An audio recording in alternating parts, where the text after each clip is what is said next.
Hello, it's Iino. I would like to broadcast Iino Sans Logistics Radio. Today, I would like to talk about an article from the Wall Street Journal, Inflationary Pressures in North America Hurt Warehouse Leasing.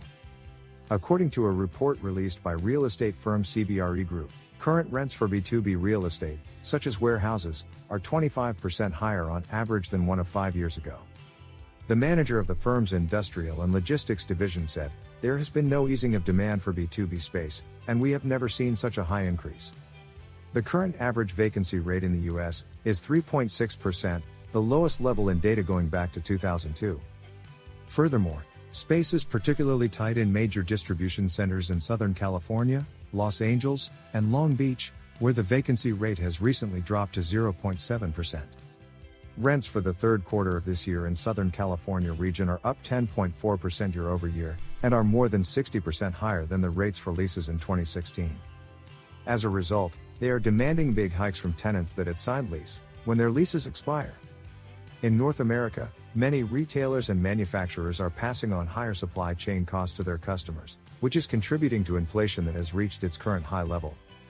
When there was no confusion of supply chain, imported containers were able to be sent them directly to factories and distribution centers.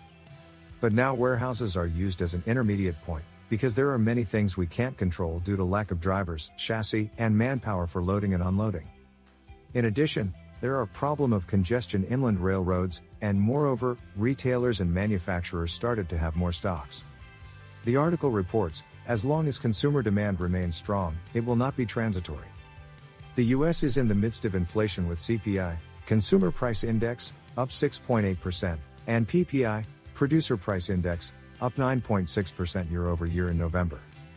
Even if prices continue to rise, salaries will not rise at the same time, so consumers will not be able to keep up with those price increases.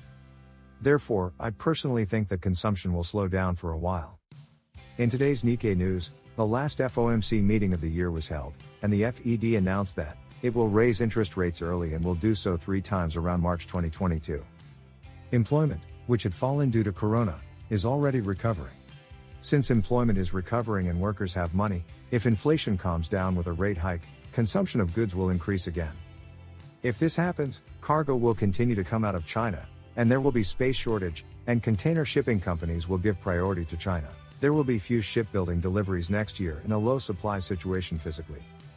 My personal impression is that the situation will continue to be very difficult next year. I will continue to keep you informed of developments throughout the supply chain.